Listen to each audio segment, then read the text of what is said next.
This is IBM Museum. And on the bench behind me, I've gone through and pulled out my PC Convertible 5140 that I've had in previous videos, and even brought in a couple units I have had stored away that I don't even know if they're going to power on. I'm going to pull up on the bench and we'll take a look at the display aspect. I want to look at their memory, and I even want to see if the other two have any diskette drives at work, because this unit here, I know it just doesn't work. I'm going to go through and get off the internal webcam here. That way I know I have the full field of view here. And behind this, actually nestled in, I have the monochrome display for the convertible. And it has a little metal hook on the that you can stick the convertible up to a certain point underneath it. And there's a hinge that you can adjust a little bit of the viewing angle. And it's, of course, got this very reflective cover over the top that's actually a smoky gray. Just that I don't know what it actually does, if it kind of dims down some of the intensity or keeps some of the radiation from being shot at you out the CRT or something. But it's, of course, you've noticed it's very reflective. You get to see whatever angle that the light is bouncing off here from the camcorder. And I went through and I did do some testing on the CRT slices. We're going to go through a little bit more testing later on. And I know that the modules I have here do work.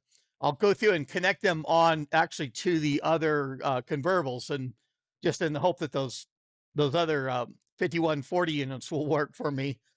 But I noticed that this slice that I have on here actually doesn't work. And I just want to go through and power up just to kind of show the aspect of it. And then, of course, in relating to this for the screens, and of course I showed in a prior video that this screen is so hard to see.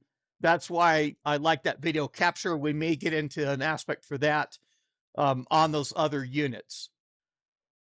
But going through, turning on the monitor, and you notice that the LCD blocks this. This is designed, it's the convertible. We'll get to the point of showing how that screen is, that LCD screen is moved on out of there to ultimately make it live up to its name of being a convertible. And the convertible, I've gone through, and this one I know has a pulled battery pack, and I think one of the other ones does as well. But we're going to get some video. I saw the diskette access light there. Okay, and this actually, so it went through and it started in the ROM basic. And this is actually very descriptive of how the machine suspends. I did want to go through and show, and you saw that, of course, on the LCD panel. You didn't see it on the monitor behind. I'm going to pull the pull the power, since I don't have a battery in there, and this will force it to go through and power up fresh. Normally the PC Convertible, the theory is if you had a good battery in it, it went through and it would just suspend, because it's got SRAM, a static RAM, that it just resumes basically from where it was.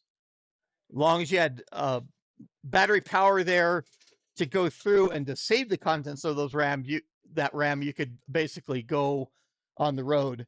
Now, this is because the CRT slice that I have on the back that goes through and has the connection for the monochrome display and also that CGA connection. On this unit, it's bad. And this is the first time I've actually seen this particular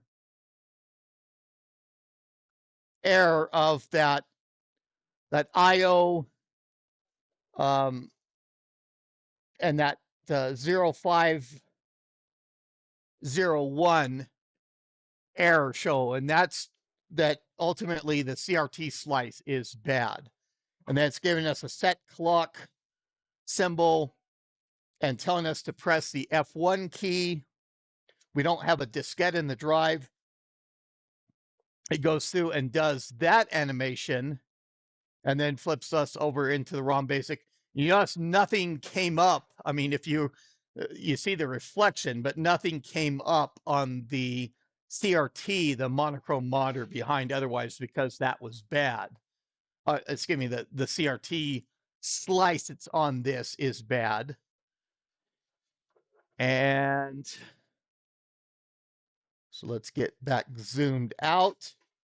I'm going to go through and I'll just shut the lid on this. I know that this unit is maxed out. I'll go through and turn off the monochrome monitor, just pull the battery, and just to kind of show, and I know that I have the battery pulled out of the in between here, and this actually may be just the corrosion. There is a little bit of where those screws, just the moisture and everything else has caused a little bit of rust and stuff like that over time. And I'll probably go through. I've had one of these modules open before.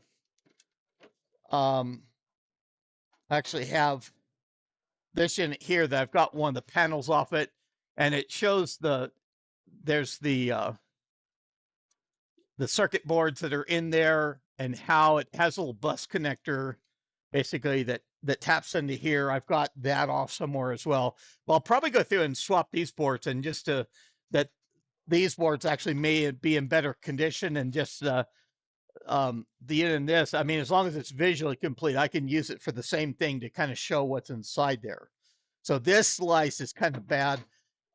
Even that's missing the battery compartment door, but it's otherwise complete. It has the internal modem. I know it has the full set of the RAM, and we saw the double slider that denotes that backlit display. So going through, we'll get this out of the way, and I'm not just doing sleight of hand just to bring it up again. We'll set off this defective CRT slice. My headset slipping on my head, and pulling up one of the units that and I'm trying to think if this one even has where, and this probably likely has a battery inside, because it may have some of the liquid or something else that's kind of sealed that door. And of course, I don't want to break any plastic. I'll probably work at a point of getting that ultimately out of there. You don't want those NiCad battery packs just setting in these things long term. And I'll put on a slice onto this one.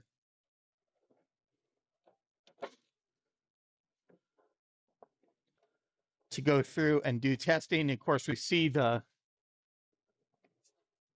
connections there. And we will go through, connect our power and our display. We're going to go through and we'll flip on display, and we'll see if this thing starts up. Even with that sealed battery compartment in there, I'm kind of worried if there's any liquid from that battery that's gotten elsewhere on the system. And a little bit yellowed of spacebar. But let's go through. We've got the monitor on. We'll go through and power up the unit. Okay. And I'll put a diskette in there just in the hope that it's going to go through. And you notice the single slider in this. And you thought that backlit display was hard to read. It is impossible. I mean, because all you have is the contrast on this. And even with the reflective, you can see the reflections. And it actually gives a warning. And actually, that's the first time I've seen the warning for the battery. Maybe with it being in there, it's giving that error. And we have a disk boot failure. That's probably the drive. I've got a couple of the diskettes here. In fact, that label is loose on that one. I don't want to get that stuck in there. So let's see. And it's probably giving that battery warning for that bad battery being in there.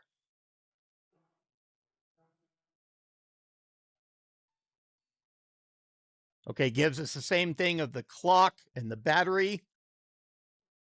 And I don't know if that battery indicator, if it's a better battery, if it shows a level or anything like that.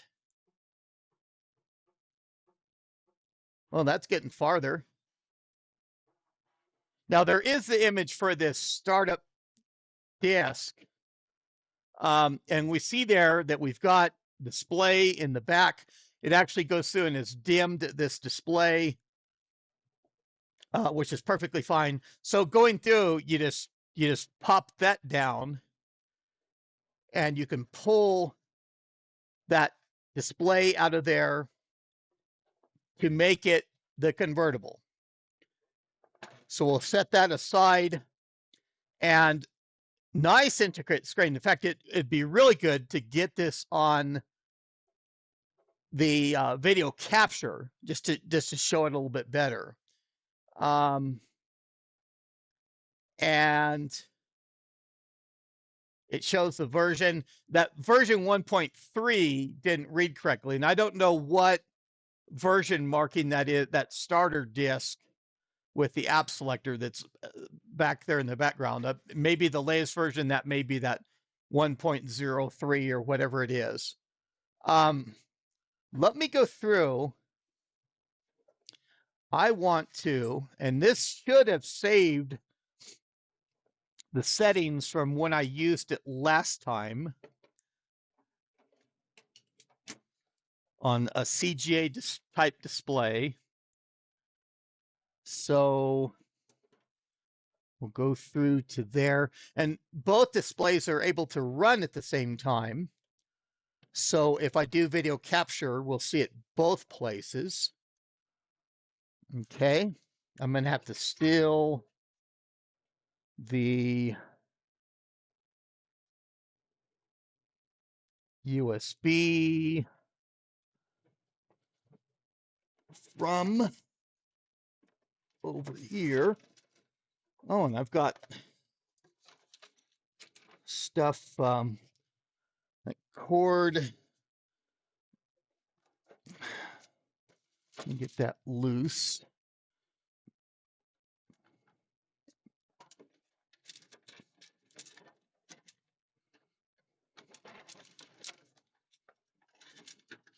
Wow, just everything sitting on top of that, as it were. Okay, so we're going to go through. Man, my headset is just slipping on my head. Okay, I heard the USB noise for this.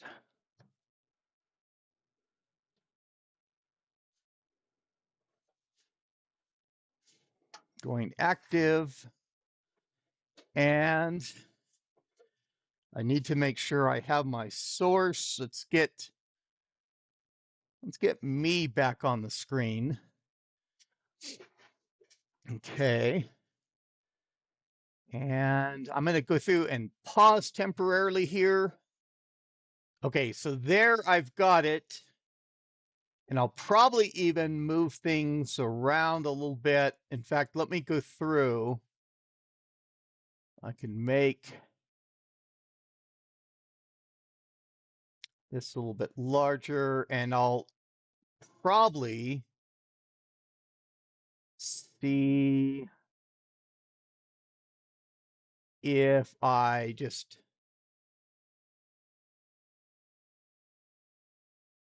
if I go through and get myself off screen, or in fact, let's go through, let's bring up my source there. Yeah. Just moving things around and positioning. Okay. I think that's a pretty good view of things, all told. And so it's got the exploring, the software setup, or the diagnostics as far as your selections, pressing whatever keys. And this is the startup menu for version 1. And let's even see, if we do an F1,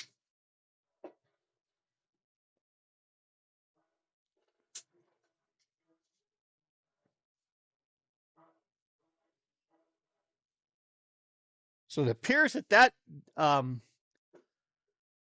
diskette drive is working pretty good. Wow, that's kind of neat animation, and going through and capturing this on the screen. That's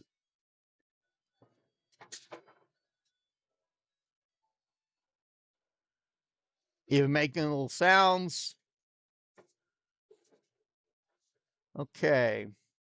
Press the cursor down to continue.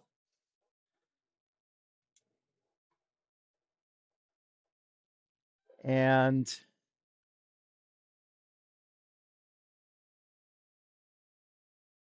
okay, topic select, press the escape key, located upper left of the keyboard. Okay. And I don't, yeah, I'm going through and just barely masking off. It says section 6 for the other areas. So it shows just kind of like a flow chart, I guess. And I think, let me see. I'll probably go through and just try, yeah, to do that little adjustment. And that's a little bit better for what is actually on the screen.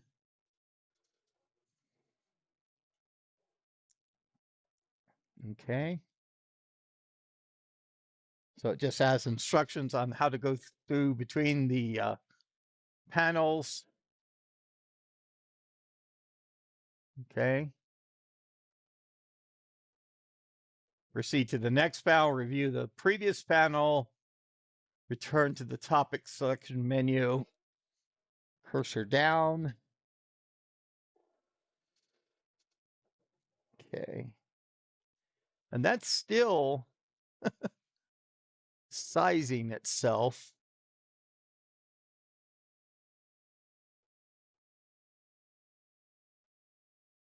Just trying to show as much on the screen, kind of trying to anticipate what they're going to have. Okay.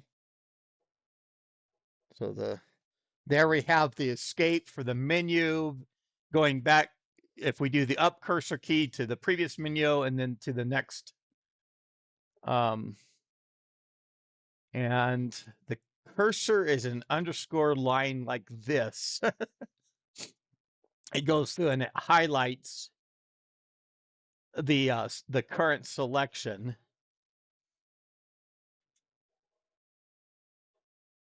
Okay.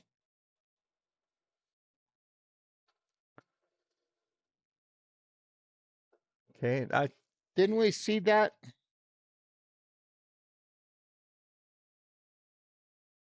Okay. So I guess we've reached the end for the down arrow. So we go escape to the menu. Okay. System overview is 1. I didn't know how elaborate I'd be getting into with this, and just in the hope that I had the one diskette that worked. Okay. Okay, so the next panel. Okay. And I think what I'll do is just kind of go through those. And if anybody wants to read those in more detail, they, of course, can go through and pause the video just to have enough time. Okay. It's stepped into the keyboard now. And that actually shows up real good on the screen for the way that I went through. Okay. Okay. And the system comes with a detachable LCD, as we've learned. We've gone through and we've detached it. And then the contrast adjustment in the lower right side of the display. If you're using the LCD, adjust the contrast now to see the effect on the display. And so we don't have that LCD connected anymore. But it's interesting that that refers to the single slider control contrast that's on that older display. You know, just having the slider here for the contrast on this LCD. Okay. Okay, the angle of the LCD, it's showing that.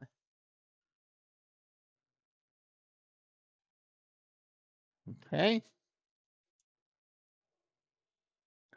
Battery power to operate your system comes from a rechargeable battery pack.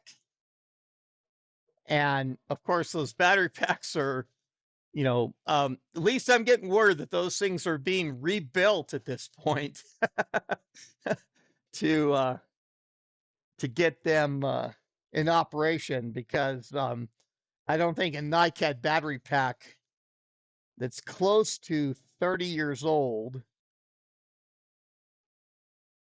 well, even above that, where we're getting into, I mean, the convertibles came out in 1986. You should use the AC adapter when possible. And of course, we are in this instance.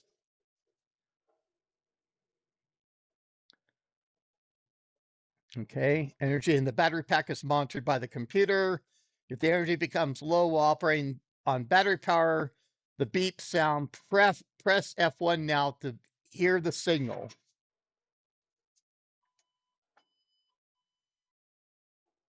Okay, so we heard beep, beep, beep.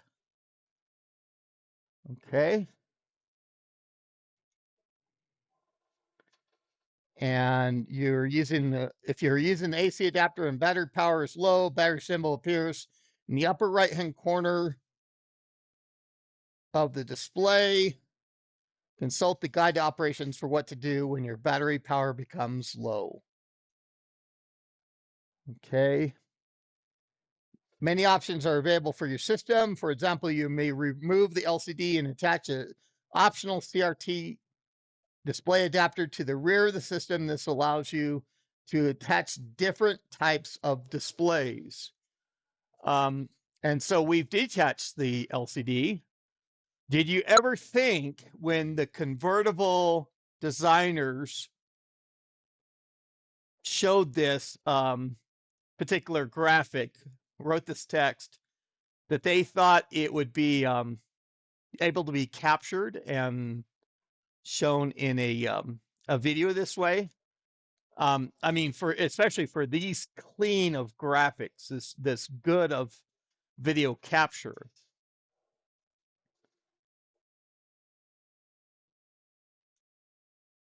Okay, And so there it shows the side view of the monochrome display, just like we have on there right now. A little bit of L. And actually, this shows it seen towards the absolute back of that, of the metal bracket. And that is not true. It actually has an angle. It's bent with a little bit of spacing. There's a few inches of spacing at the bottom of that metal bracket that you cannot put the convertible PC convertible body all the way back into there. It gives you a little bit of space for even the slice and everything else. That's not saying that you have the big old printer slice as it is. That's the widest slice that there is. Probably 2 or 3 times the normal slice size. So it does, the convertible does sit out a little bit, and the keyboard, as it's showing there on the graphic, is actually a little bit more forward than that of the front of the monochrome display. Even so that, as you could see, the LCD screen being up and just being right in front of that monochrome display. Okay. Using the same display adapter, you may also attach a color display to the system unit. Of course, I've had that color display out in that previous video, and we're using that connection right now for the video capture. And then it talks about the other options, such as additional memory and portable printer, are also available for your system. All options may not be available in your country. So we'll look at the memory aspect a little bit more. But let's go through and see. Okay, and that startup diskette, that's sure, and you're seeing it the same way that I'm seeing it on the built-in screen. That sure is skewed. I'm sure that they wanted that to show up a little bit more square than what it is, but it just it's more elongated and probably about twice the length of the normal diskette would be. So, okay, the software setup program.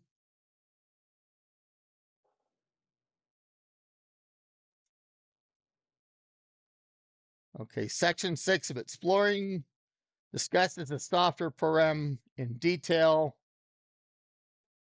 The system apps, as well as the application selector and tools, are also discussed in other sections of exploring. A diagnostics program is also included on this diskette. If you encounter a problem with the computer, the guide to operations may direct you to run the diagnostic program. And there's also the ability to, from the Ardent tool, there's advanced diagnostics. And that could be run at some point. I could go through and make up a double density diskette, 720 KB format to run that as well. Talks about the guide to operations. Press cursor down to open the book. Okay. And even gives a little bit of sound, a little chirp as it goes through. Okay. IBM Disk Operating System DOS. The application selector. System apps. System tools. I want to hold the microphone a little bit closer.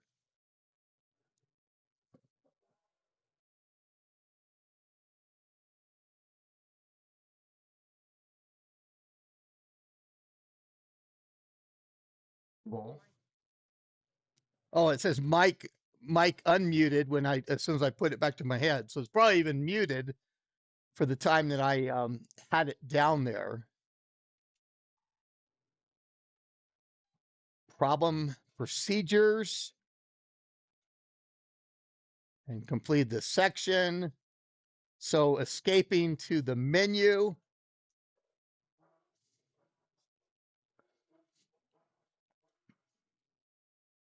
And I've got the positioning on that screen really quite well for otherwise for all the other factors going on. And so we did the system overview, keyboard, application selector. Well, I'm not sure if it went through and it described the application selector, but let's see. We can always escape back and, okay. So no, we didn't go through that. Okay.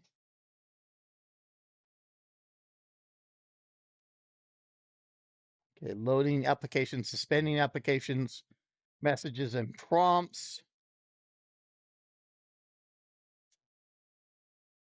Wow, there's some nice graphics. And I don't think I need to adjust the screen really all that much. I think I've got a good positioning on it. And so it's reverted to what it thinks is the time, I guess, right now for all the clock saying on the clock thinks it's December 30th of 1986 at 1 in the afternoon. Okay, date and time appear at the top. You need to set the date and time only once, and the computer's continuous clock will keep track of the date and time for you. That's great that you have a battery in there.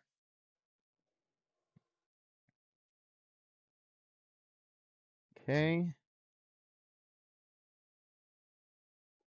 F1 represents the help screen, and that is continued even to the modern day. Pressing F1 normally goes through and gets you help, context sensitive help. There's your tools.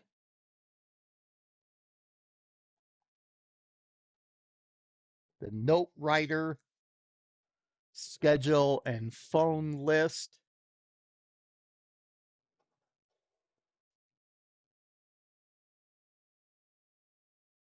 To load a system app, you insert the correct diskette in the drive and press the F key listed below the system app picture. Press F4 now to simulate loading schedule.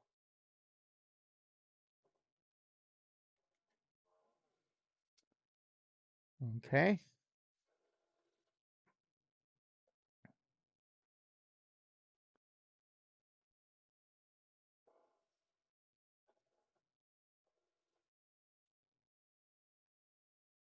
If you merge the IBM Personal Computer Disk Operating System 3.2 DOS with the application selector, you can use tools to personalize the application selector menu to include your own applications. And then they have the representation. At least those diskettes look a little bit better, not as distorted or as elongated. Okay.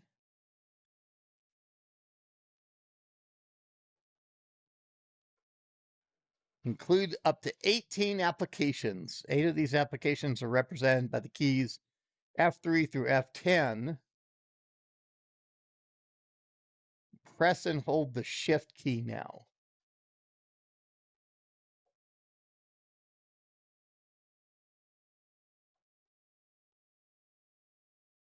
Okay.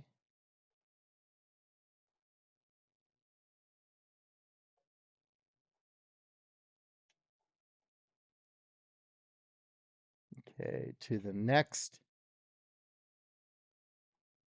Talks about a spreadsheet and a schedule. It's going through and beeping as it changes the graphics there.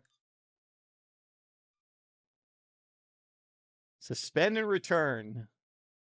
Select and exit. That, boy, that's some multitasking there. The spreadsheet program where you left off.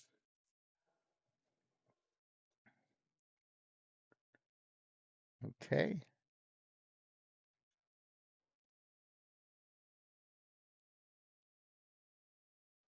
Press F9 for example of a message.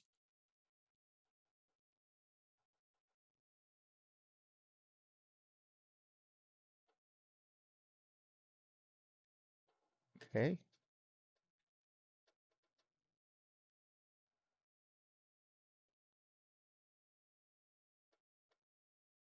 F8 for the example of a prompt.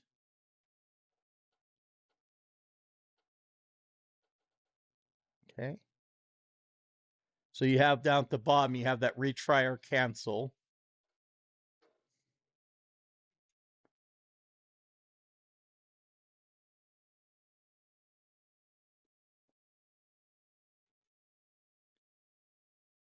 Okay. And so back, escape back to the menu.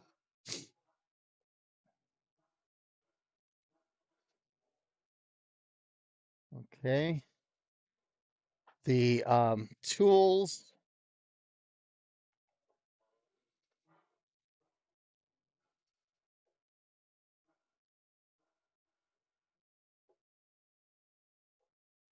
Okay.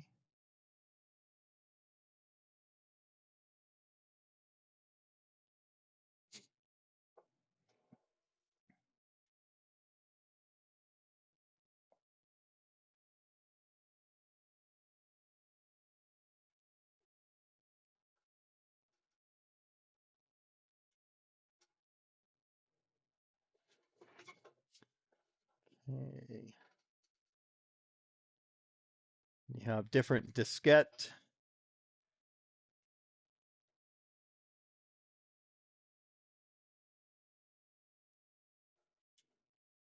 And there's no provision for external keyboard on the convertible. But it's not hard for me to reach over and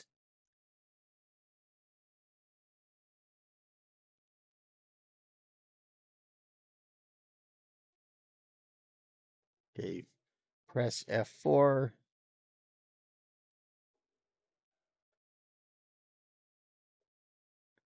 Because always remember, it's got that second B drive. It's also 720 KB.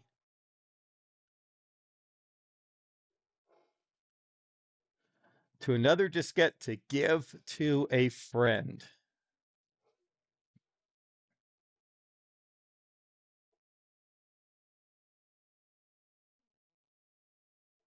Okay. And press enter when you're finished. Okay, you did not type. Oh, okay. You did not type back.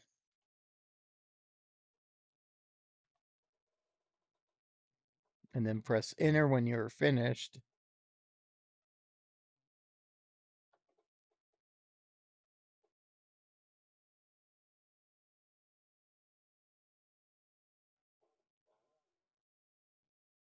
Okay, I'm typing back.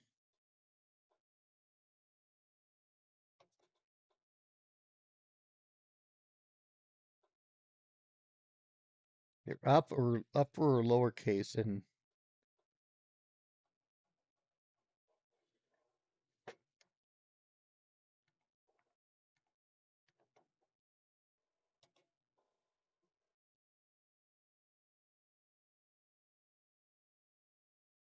oh, I was pressing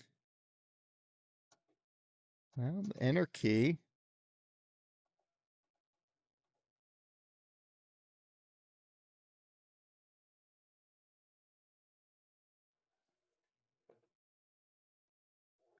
And that's a K or an H. I thought that meant Bach. Okay, maybe they mean Bach. I don't know. Okay. I was misreading it on the screen. Maybe it's more visible that that was an H instead of a K. I thought back.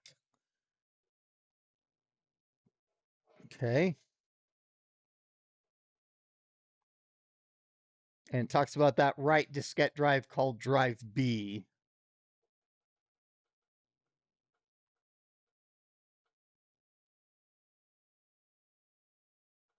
Type the following. Okay, so that's B and then colon. Enter when you're finished.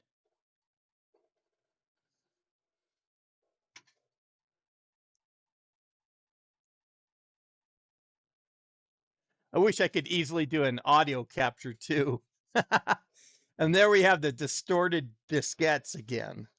They look more like Sony memory sticks. Okay. For an explanation of any of these keys. Okay.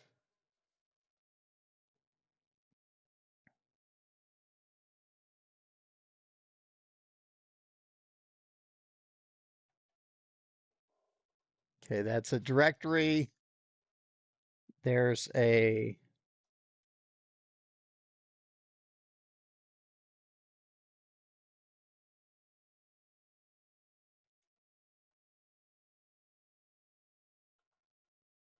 okay.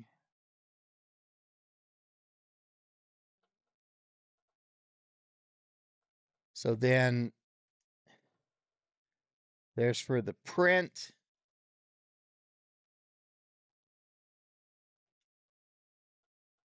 The format is F7.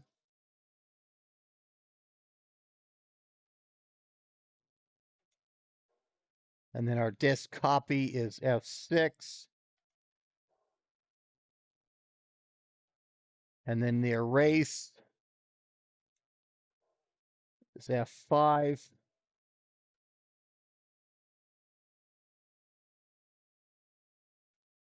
Okay. And then F10 is an exit. I guess they're just showing the other functions other than the exit.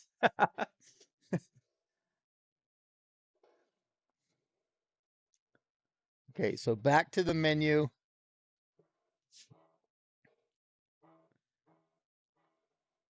I'm so glad that that diskette drive is working, and I wonder if we're even going to get to the other system. It looks almost identical to it.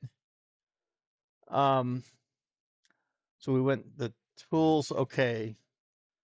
So I don't know if it showed us. Okay.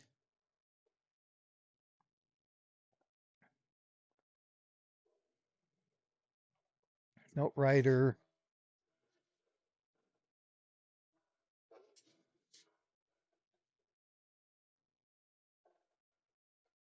Okay.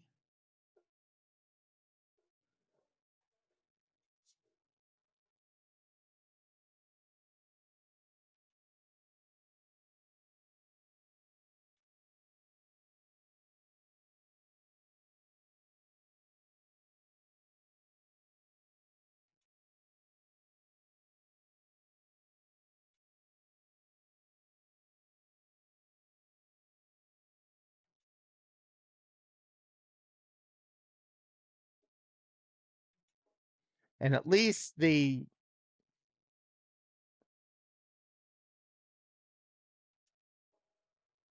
okay.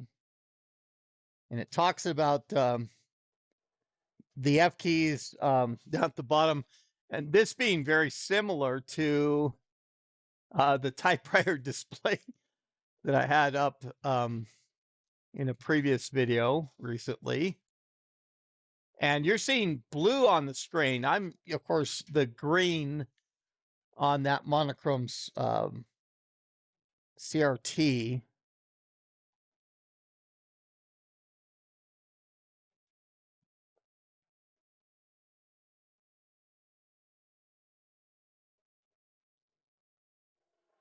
And it looks, at least I'm not with my webcam picture, at least I'm not blocking a whole bunch of data there.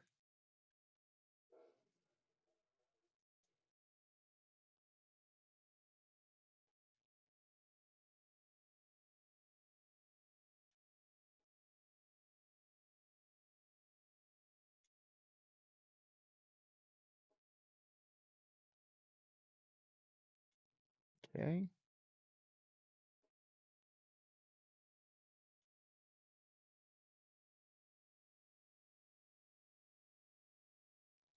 One editing feature of NoteWriter is text auto wrap. We've come a long way, I think, but it's nice to see some of the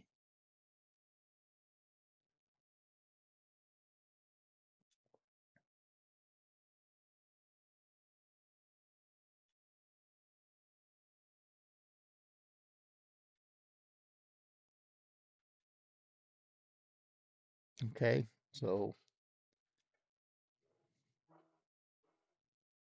and I don't know if this will return us to the yeah, the other system apps. Schedule.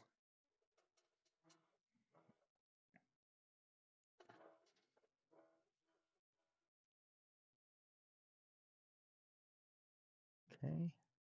And I don't know if it's selected in the month of December just because the clock thinks that we're currently in December.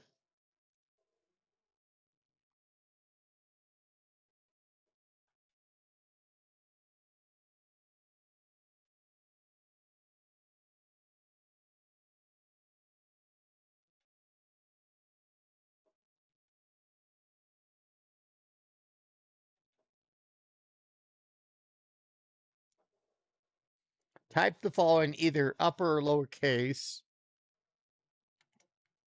Put the car in. Put car in shop. I actually put the car in shop. Okay, so it's very specific to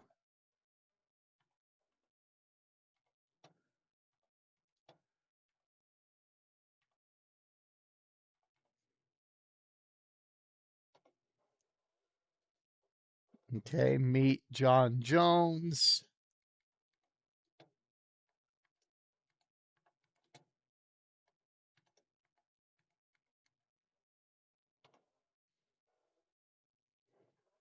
Report due.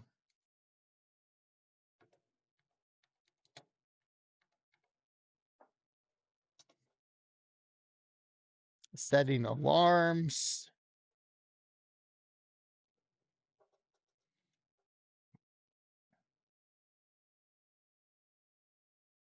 Okay, press F8. Rewind now. Reminder symbol appears. Okay.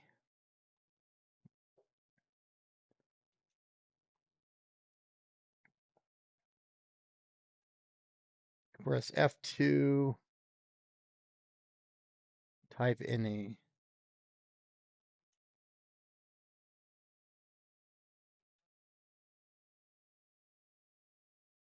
Okay.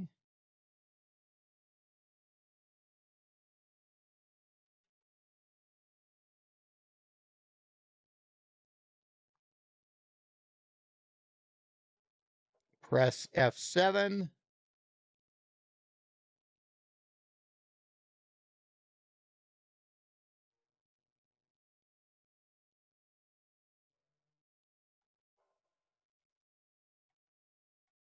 Okay.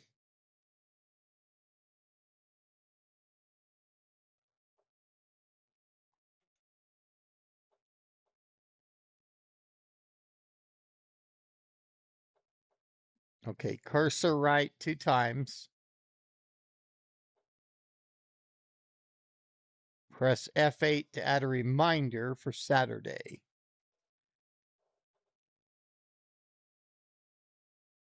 Okay. Reminders are deleted by moving the cursor to the day where one appears and pressing F8.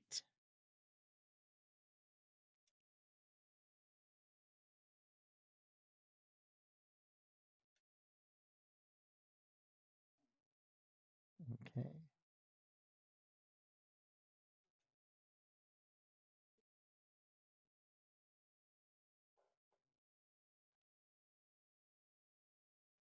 Okay. And I don't know if I'm able to do it. They'll probably.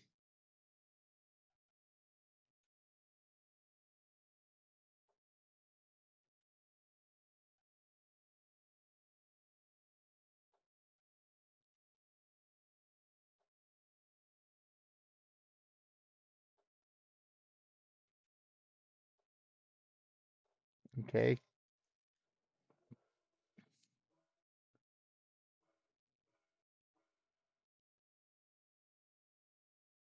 Okay. The phone list.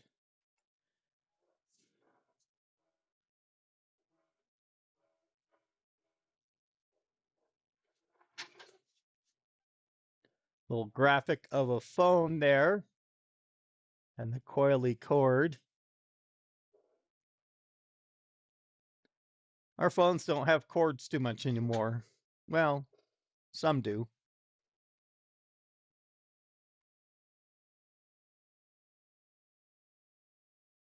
Okay.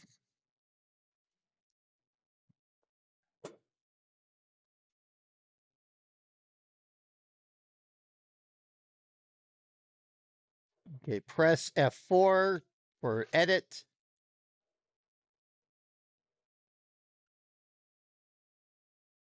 Okay, top line shows that you're in edit mode. And now type entries, press enter, and Exploring will type entries for you.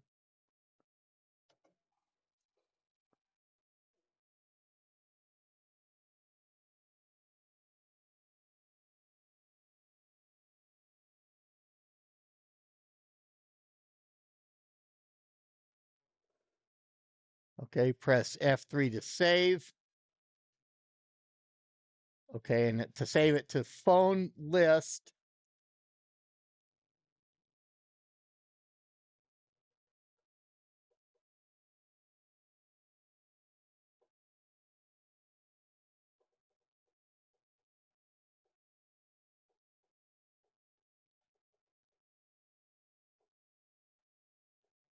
Okay.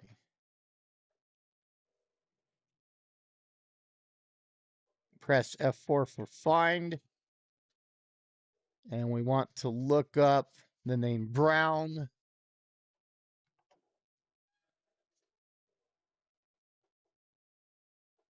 Okay. Press R. Okay.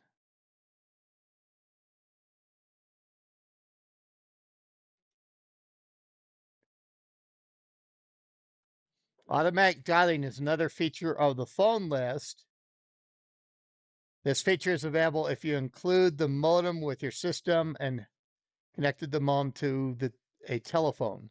So I do have the internal modem on the system I had on the bench at the start. These other two units do not have that. But that would be really interesting if I could come up with a enough of a landline around to demonstrate that that dialing.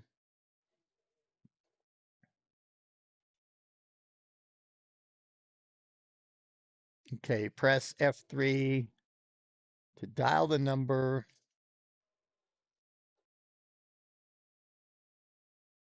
Okay.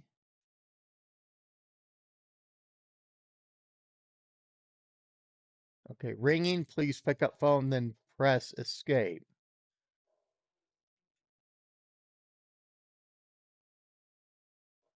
Okay.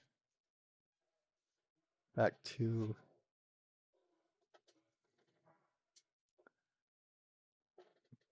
And the last is the calculator of the system apps.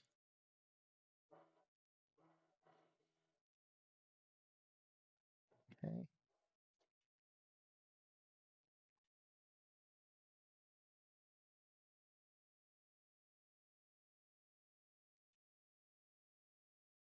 And there is a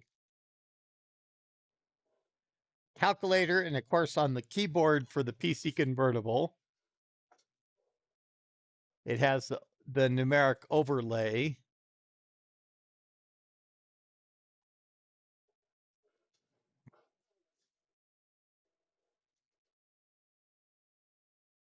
Okay, so enter the number 20. Press the F4 to multiply. Enter the number 2. Press F7, which is the equals. Okay. And then it appears over on the right on that tape log. Okay. Pressing F5. Enter the number 10. Press F7.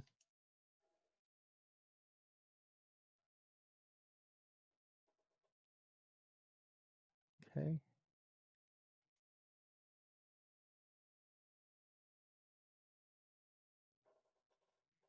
Holding down the shift key.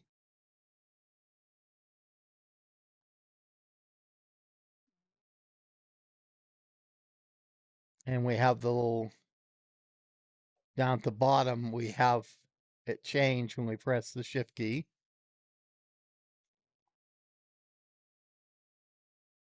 Okay.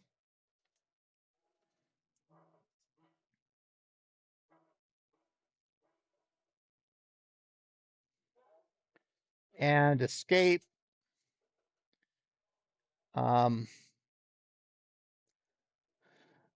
So that's the 6, the software setup program. That might be a good, we're coming up on just like an hour. I didn't anticipate, I didn't know what to anticipate for the system working or not.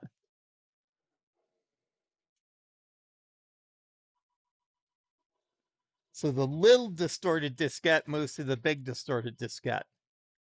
Maybe that's why they have that distortion. They can show it, the smaller being encapsulated into the bigger one.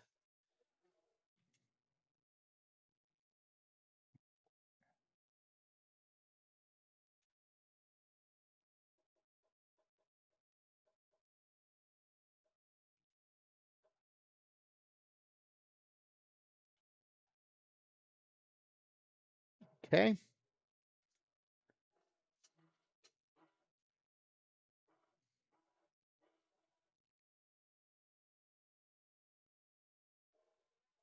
Okay, return to startup diskette menu.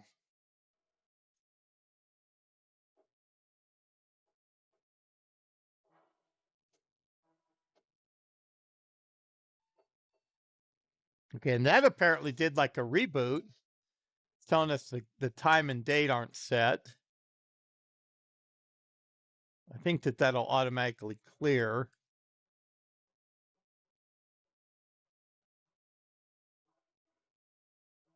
So this is going to go through and start. Okay. So the we did the just exploring section, the software setup and the diagnostics. I think the diagnostics would be kind of interesting, even for the advanced diagnostics, and probably even for another video. I think something that we have that's an hour long. I didn't really even, I just got into one of the units I put up there with the CRT slice. Just hoping to check the system out as I was doing a video capture, and it turned out pretty good actually. So I got to see the green. You're in here. That's more of a cyan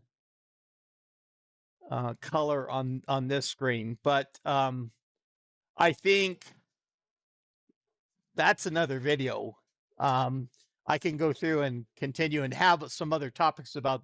I wanted to talk about the adding the memory and looking at what that was on these systems, just because I haven't had them out in a long time, and this is the first that I've started them up. So I think this is probably just a good as any place to wrap up things, do an outro, and do another video on the software setup and the diagnostic sections as well. So if you enjoyed the video, go ahead and click on that like button, please. And as always, subscribe to my channel if you have not done so already. But this is IBM Museum. That's all I have for now. Thank you.